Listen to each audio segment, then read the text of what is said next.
Good afternoon student. आज आपण मागील तासाप्रमाणेच आंतरराष्ट्रीय अर्थशास्त्र या विषयावरील अभ्यासक्रमावर आधारित काही बहुपर्यायी प्रश्नांचा सराव करणार आहोत, अभ्यास करणार आहोत. ते प्रश्न कसे सोडवायचे याबद्दलचा सराव करणार आहोत. तर पहिला प्रश्न आपण घेऊया. आजचा पहिला प्रश्न आहे, निव्वळ वस्तू व्यापार शर्ती संकल्पना कोणी मांडली? निव्वळ वस्तू व्यापार शर्ती संकल्पना कोणी मांडली? व्यापार शर्तींच्या संकल्पनेबाबत हा प्रश्न आहे. आपण वेगवेगळ्या व्यापार शर्ती संकल्पना पाहिल्या. त्यामध्ये निव्वळ वस्तू व्यापार शर्ती संकल्पना कोणी मांडली? पर्याय अ आहे टॉसिंग, पर्याय ब आहे रिकार्डो, पर्याय क आहे मार्शल, पर्याय ड आहे ॲडम स्मिथ. तर निव्वळ वस्तू व्यापार शर्ती संकल्पना कोणी मांडली?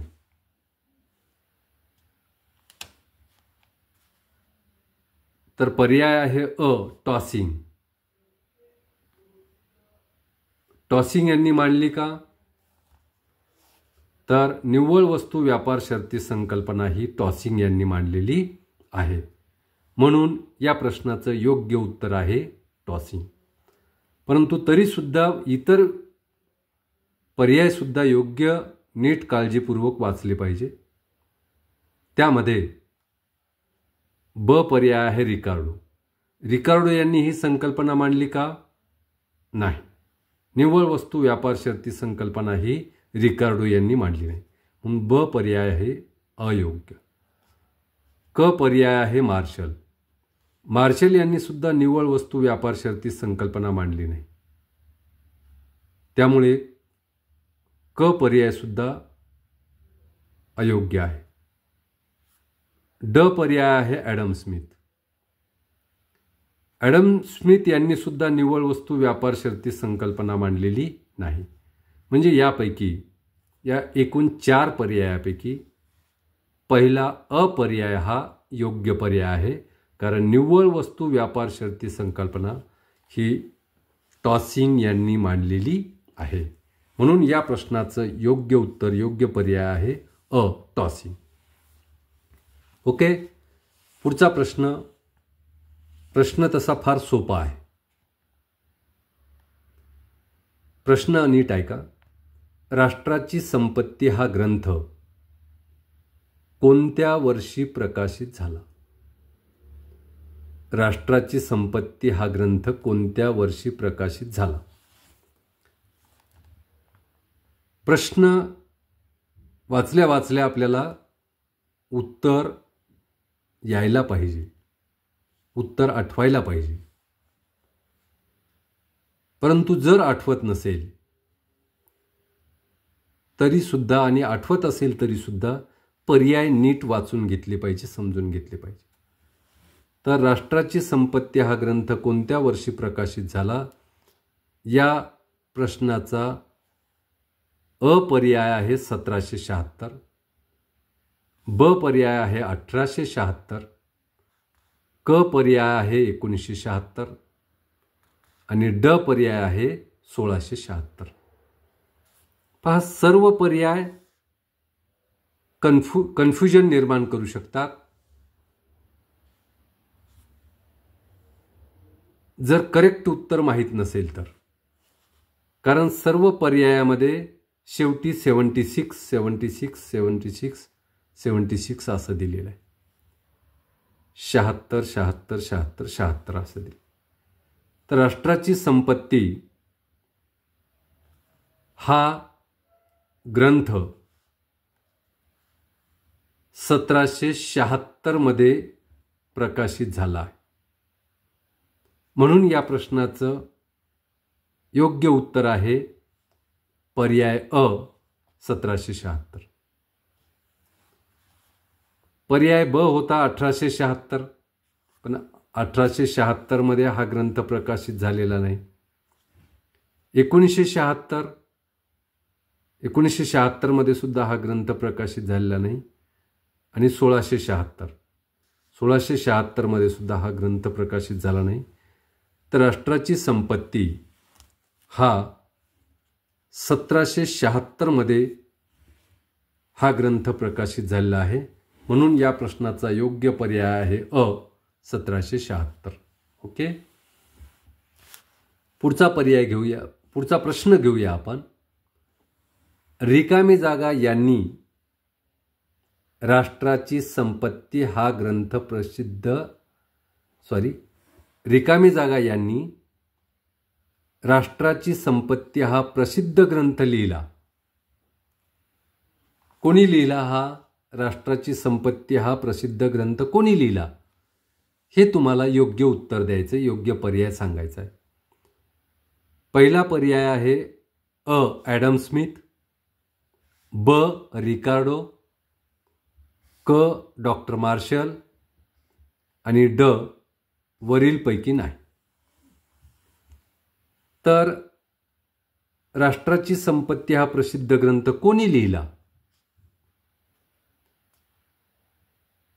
अ ॲडम स्मिथ, ब रिकार्डो, क मार्शल आणि ड आहे यापैकी एकही नाही, वरीलपैकी एकही नाही. तर हा ग्रंथ कोणी लिहिला? अ ॲडम स्मिथ. ॲडम स्मिथने हा ग्रंथ लिहिला का? तर बरोबर आहे. अर्थशास्त्राचे जनक ॲडम स्मिथ यांनी 1776 मध्ये राष्ट्राची संपत्ती हा ग्रंथ लिहिलेला आहे. म्हणून पर्याय अ ॲडम स्मिथ हा योग्य पर्याय आहे. ब रिकार्डो आहे, क मार्शल आहे आणि ड वरीलपैकी नाही. परंतु यापैकी अ उत्तर बरोबर आहे ॲडम स्मिथ. कारण ॲडम स्मिथ यांना आपण अर्थशास्त्राचा जनक म्हणून ओळखतो आणि त्यांनी 1776 मध्ये राष्ट्राची संपत्ती नावाचा ग्रंथ हा प्रसिद्ध ग्रंथ लिहिलेला आहे. म्हणून त्या ठिकाणी या प्रश्नाचं योग्य उत्तर किंवा योग्य पर्याय आहे ॲडम स्मिथ. ओके, त्यानंतर पुढचा प्रश्न आहे वस्तू व सेवांच्या आयातीच्या नोंदी रिकामी जागा खात्यावर घेतल्या जातात. वस्तू व सेवांच्या आयातीच्या नोंदी रिकामी जागा खात्यावर घेतल्या जातात. कोणत्या खात्यावर घेतल्या जातात? पर्याय अ आहे चालू खाते, पर्याय ब आहे भांडवली, पर्याय क आहे चालू व भांडवली आणि पर्याय ड आहे वरीलपैकी नाही. तर वस्तू व सेवांच्या आयातीच्या नोंदी चालू खात्यात घेतल्या जातात का, किंवा भांडवली खात्यात घेतल्या जातात का, किंवा चालू व भांडवली दोन्ही खात्यात घेतल्या जातात का, किंवा यापैकी कोणतंच नाही असं आहे का? तर वस्तू व सेवांच्या आयातीच्या नोंदी रिकामी जागा खात्यावर घेतल्या जातात. या प्रश्नाचं योग्य उत्तर, योग्य पर्याय आहे अ चालू खाते. कारण बॅलन्स ऑफ पेमेंटमध्ये आपण पाहिलं की दोन प्रकारची खाती असतात, चालू खाते आणि भांडवली खाते. परंतु वस्तू व सेवांच्या आयातीच्या नोंदी ह्या भांडवली खात्यावर घेतल्या जात नाहीत, तर त्या चालू खात्यावर घेतल्या जातात. म्हणून या ठिकाणी पर्याय अ चालू खाते हा योग्य पर्याय आहे. आणि बाकी इतर जे पर्याय आहेत भांडवली खाते किंवा तिसरा पर्याय चालू व भांडवली किंवा चौथा पर्याय ड वरीलपैकी नाही, हे नंतरचे तीनही पर्याय अयोग्य आहेत. पहिला पर्याय अ चालू खाते हा योग्य पर्याय. ओके.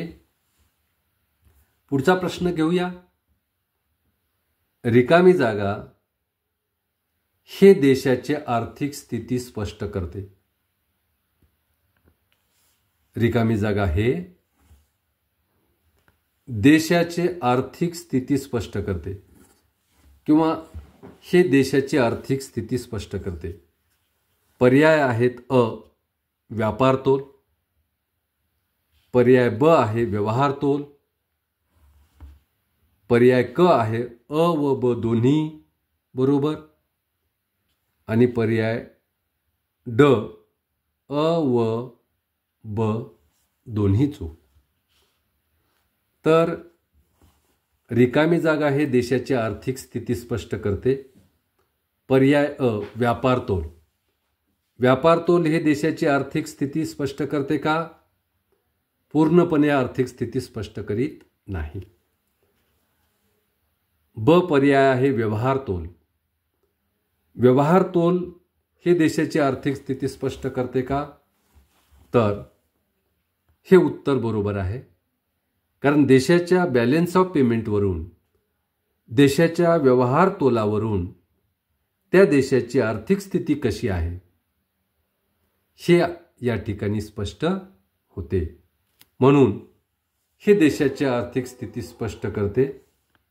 यामध्ये अ पर्याय बरोबर नाही, परंतु ब पर्याय व्यवहार तोल हा बरोबर पर्याय आहे, योग्य पर्याय आहे. त्यामुळे क पर्याय हा सुद्धा चुकीचा आहे किंवा ड पर्याय हा सुद्धा चुकीचा आहे. कारण व्यवहार तोल हे त्या देशाची आर्थिक स्थिती स्पष्ट करते. म्हणून या प्रश्नाचा योग्य पर्याय आहे पर्याय ब व्यवहार तोल. ओके. आता आपण पुढचा प्रश्न घेऊया. रिकामी जागा म्हणजे एखाद्या देशाच्या निर्यात वस्तूच्या किमतीचे आयात वस्तूच्या किमतीशी असलेले प्रमाण होय. पहा, प्रश्न जरा मोठा आहे आणि काळजीपूर्वक आहे का. सुरुवातीला रिकामी जागा दिली म्हणजे त्या जागी काय शब्द आहे, काय पर्याय दिलेला आहे, काय शब्द आहे ते आपल्याला ओळखायचं आहे. रिकामी जागा म्हणजे एखाद्या देशाच्या निर्यात वस्तूच्या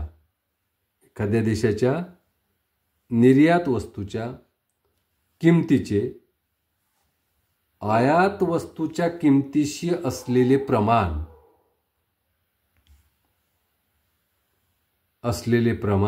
होय.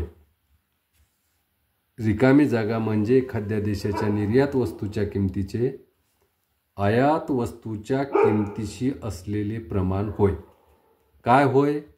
पर्याय अ आहे व्यापार शर्ती, पर्याय ब आहे प्रशुल्क, पर्याय क आहे व्यवहार तोल आणि पर्याय ड आहे विनिमय दर. तर या ठिकाणी रिकामी जागा म्हणजे एखाद्या देशाच्या निर्यात वस्तूच्या किमतीचे आयात वस्तूच्या किमतीशी असलेले प्रमाण होय. यापैकी चौथा पर्याय जो आहे विनिमय दर, याला विनिमय दर आपण म्हणत नाही. त्यानंतर व्यवहार तोल, एखाद्या देशाच्या निर्यात वस्तूच्या किमतीचे आयात वस्तूच्या किमतीशी असलेले प्रमाण म्हणजे व्यवहार तोल होय का? नाही. म्हणून पर्याय क आणि ड हे बरोबर नाही. आता पर्याय ब बरोबर आहे का पाहूया. रिकामी जागा म्हणजे एखाद्या देशाच्या निर्यात वस्तूच्या किमतीचे आयात वस्तूच्या किमतीशी असलेले प्रमाण होय. तर प्रशुल्क आहे का? नाही. मग पर्याय अ व्यापार शर्ती. तर व्यापार शर्ती म्हणजे एखाद्या देशाच्या निर्यात वस्तूच्या किमतीचे आयात वस्तूच्या किमतीशी असलेले प्रमाण होय. म्हणून त्या ठिकाणी आपण योग्य पर्याय निवडताना संपूर्ण चारही पर्याय पाहिले, परंतु त्यापैकी ब पर्याय प्रशुल्क, क पर्याय व्यवहार तोल आणि ड पर्याय विनिमय दर हे तीनही पर्याय अयोग्य आहेत आणि पर्याय अ व्यापार शर्ती हा पर्याय योग्य आहे. कारण व्यापार शर्ती म्हणजेच एखाद्या देशाच्या निर्यात वस्तूच्या किमतीचे आयात वस्तूच्या किमतीशी असलेले प्रमाण होय. म्हणून या प्रश्नाचा योग्य उत्तर आहे व्यापार शर्ती अ. तर विद्यार्थी मित्र हो, या ठिकाणी आपण थांबूया आणि आणखी काही या विषयावरील बहुपर्यायी प्रश्न आपण पुढच्या तासामध्ये अभ्यासूया. तर या ठिकाणी थांबूया. धन्यवाद.